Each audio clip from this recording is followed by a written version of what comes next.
বিশ্বের ধনী দেশগুলোকে নিয়ে সবসময় চর্চা করা হলেও গরিব দেশগুলোকে নিয়ে কেউ কখনো চিন্তা করে না। এবং কি বিশ্বের সবচেয়ে দরিদ্র দেশের নাম কি, তাও হয়তো অনেকে জানে না। আজকের এই ভিডিওটির মাধ্যমে আপনারা জানতে পারবেন বিশ্বের সবচেয়ে দরিদ্র দেশ কোনটি, পৃথিবীর সবচেয়ে গরিব দেশের মানুষ কিভাবে জীবনযাপন করে, এবং আমরা আরও জানব তাদের আয়ের উৎস কি, তাদের আনন্দ বেদনা, হাসি কান্না যাবতীয় বিষয় সম্পর্কে।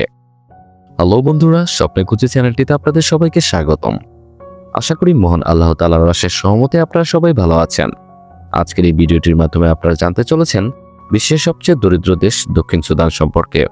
আশা করি ভিডিওটি শুরু থেকে শেষ পর্যন্ত দেখবেন, এবং আমাদের চ্যানেলে আপনি যদি একজন নতুন দর্শক হয়ে থাকেন তাহলে চ্যানেলটি সাবস্ক্রাইব করে পাশে থাকা বেল আইকনটি অন করে রাখুন।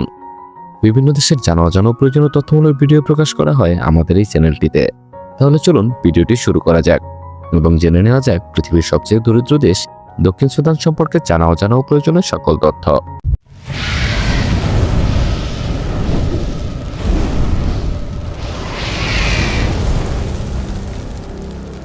আন্তর্জাতিক মুদ্রা তহবিল IMF এর তথ্য অনুযায়ী 2025 সালের দারিদ্র দেশের তালিকা প্রকাশ করেছে। সেই তালিকা অনুযায়ী পৃথিবীর সবচেয়ে দারিদ্র দেশ হল দক্ষিণ সুদান। এ দেশটির মোট আয়তন 6,19,745 বর্গ কিলোমিটার। আয়তনের দিক থেকে এ দেশটি বাংলাদেশের থেকে 4 গুণেরও বড়। এত বড় দেশ হওয়া সত্ত্বেও এ দেশটির মোট জনসংখ্যা প্রায় 1,27,00,000-রও কিছু বেশি। এ দেশটির প্রায় সকল মানুষ চরম দারিদ্রতার ভিতরে বসবাস করেন। দেশটিতে সীমাহীন দুর্নীতি, অশিক্ষা, দীর্ঘদিন ধরে চলে আসা গৃহযুদ্ধ ইত্যাদি কারণে বর্তমানে এই দেশটির মানুষ চরম দারিদ্রতার মধ্য দিয়ে বসবাস করছে। 2011 সালের জানুয়ারি মাসের 9 তারিখ থেকে 15 তারিখের মধ্যে দক্ষিণ সুদানকে একটি স্বাধীন দেশ এবং সুদান থেকে পৃথক করা উচিত কিনা তা নির্ধারণের জন্য একটি গণভোট অনুষ্ঠিত হয়, যেখানে 98.83% মানুষ স্বাধীনতার পক্ষে ভোট দিয়েছিল। এর ফলে সম্পূর্ণ সুদান ভেঙে জন্ম হয় দক্ষিণ সুদানের। এটি পৃথিবীর সবচেয়ে নতুন দেশ, যা 9 জুলাই 2011 সালে স্বাধীনতা লাভ করে, এবং এর 5 দিন পর দক্ষিণ সুদান জাতিসংঘের 193তম সদস্য হিসেবে যোগ দেয়। দেশটির রাজধানীর নাম জুবা। পুরো সুদানের সমস্ত তেলের মজুদের 75% রয়েছে দক্ষিণ সুদানে। তেলের ভান্ডারে সমৃদ্ধ হওয়া সত্ত্বেও এখনো পর্যন্ত দক্ষিণ সুদান দেশটি তাদের অর্থনীতিকে মজবুত করে তুলতে পারেনি। এদেশের অর্থনীতি সম্পূর্ণই তেলের উপর নির্ভরশীল, যা এদেশের মোট আয়ের 98%।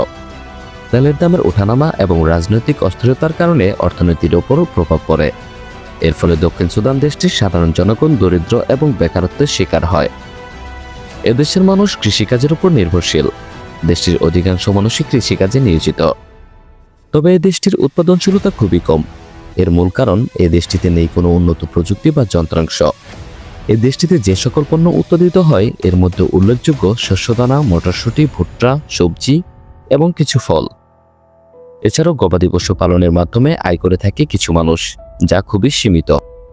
উন্নত দেশগুলোতে যেমন আধুনিক উপায়ে চাষাবাদ করা হয়, তার কোনো কিছুই আপনি এই দেশটিতে দেখতে পাবেন না।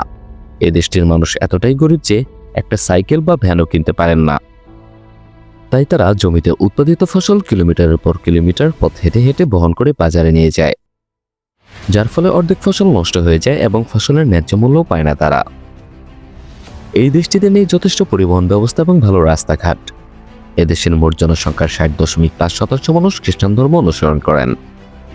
32.9% মানুষ এদেশের স্থানীয় ধর্মে বিশ্বাস করে এবং 6.2% মানুষ ইসলাম ধর্ম অনুসরণ করেন। এছাড়াও 0.4% মানুষ অন্যান্য ধর্মের অনুসারী। এই দেশটিতে নেই ভালো চিকিৎসা এবং শিক্ষা ব্যবস্থা। দক্ষিণ সুদানে অপুষ্টিজনিত সমস্যা অনেক বেশি, বিশেষ করে শিশুদের মধ্যে এই সংক্রমণটি বেশি দেখা যায়।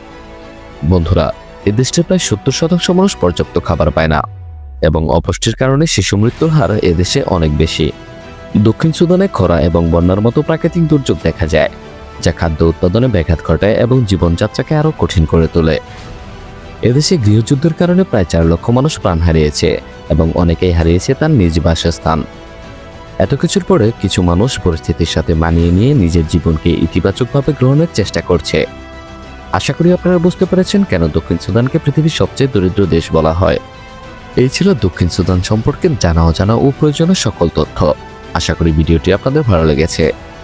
ভিডিওটি যদি আপনাদের ভালো লেগে থাকে ভিডিওটি লাইক ও চ্যানেলটি সাবস্ক্রাইব করতে ভুলবেন না। দেখা হবে অন্য কোনো দেশের জানা অজানা ও প্রয়োজনীয় তথ্যমূলক ভিডিওতে। সে পর্যন্ত ভালো থাকবেন, সুস্থ থাকবেন। আল্লাহ হাফেজ।